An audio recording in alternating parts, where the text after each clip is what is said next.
The topic we will be looking at over the next couple of weeks is consumer education. Sure, never mind the receipt, Mary. If it's not working, you can still get a refund's okay. But what me mate's brother's uncle's wife does is kick up a fuss won't get you anywhere. I'm telling you, you should find somewhere with better interest on your credit card.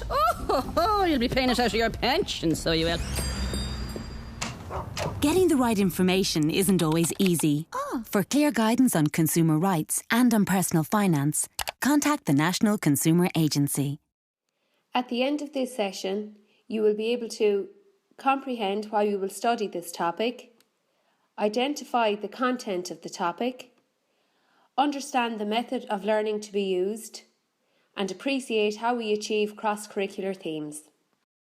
I have chosen this topic because as citizens we will understand that we all have rights and responsibilities. It will help us to make informed financial decisions and to develop good consumer skills. It enables us to make informed decisions in the everyday business of living, which contributes to our understanding of the world of business.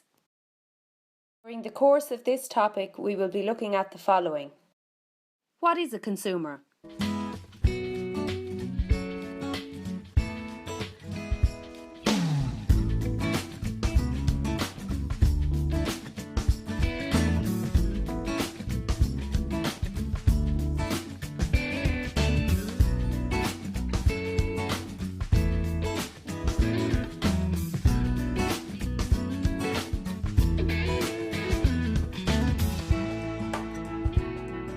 Being an informed consumer.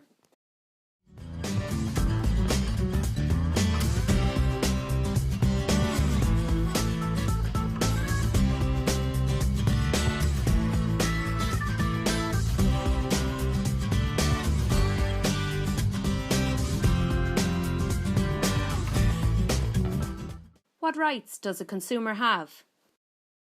As a European consumer, when you pay for a product or service online or in a shop, in your home country or elsewhere in the EU, you have rights. An introduction to consumer law.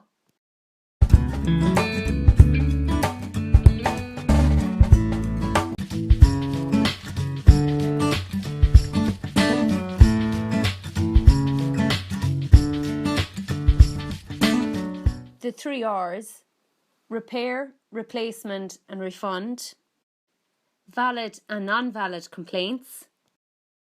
Let me tell you, if you have a problem with a purchase, the first thing you should do is complain to all your friends on social media. Oh.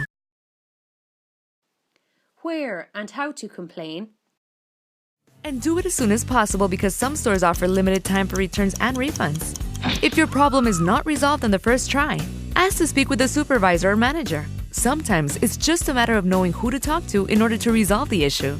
Well, that's what I was saying. So in other words, if you didn't like the final score of the game you watched last night, you should complain immediately so you can get your money back. No, it doesn't work that way. I think I'll need to be more clear.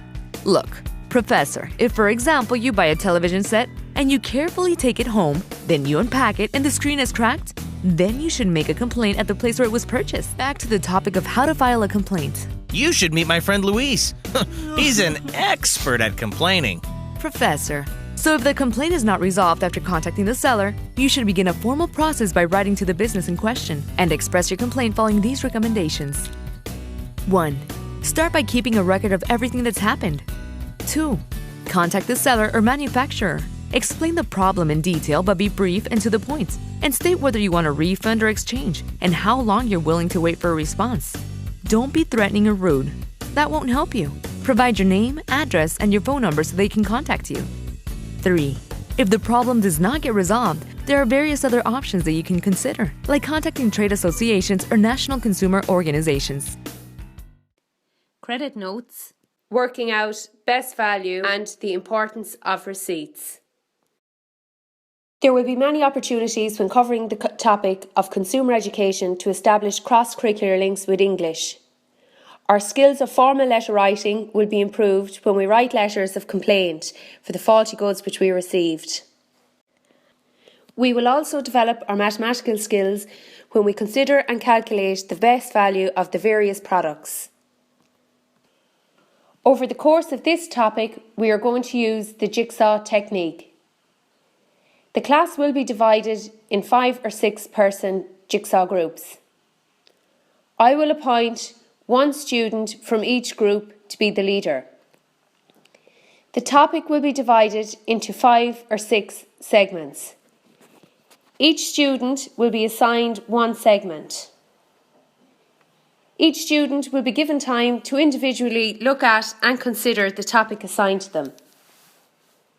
Each student will then work on their segment in a temporary expert group by having one student from each group join other students assigned to the same segments. Students will then be brought back into their jigsaw group. Each student will then present his or her knowledge to the group. And at the end of the topic, we will have a quiz on the material covered to ensure that we have a good understanding of consumer education. The key skill of communicating will be integrated in this topic. Each student will pick out the most important points of the topic assigned to the group individually first. They will then share their ideas with the group and to make sure that their information is correct. Students are communicating that they have the correct points. The key skill of working with others will also be embedded in this topic. While working in their groups, students will be learning with others when they're working on the task assigned to them. They will be forced to respect the difference of opinion of others. The group assigned with the topic of making a complaint will be set the task of creating a role play of receiving a faulty iPhone. This will embed the key skill of being creative into the topic. We now understand why we study this topic, are able to identify the content of the topic, understand the method of learning to be used, and appreciate how we achieve cross-curricular themes. And now I would like to thank you for your time.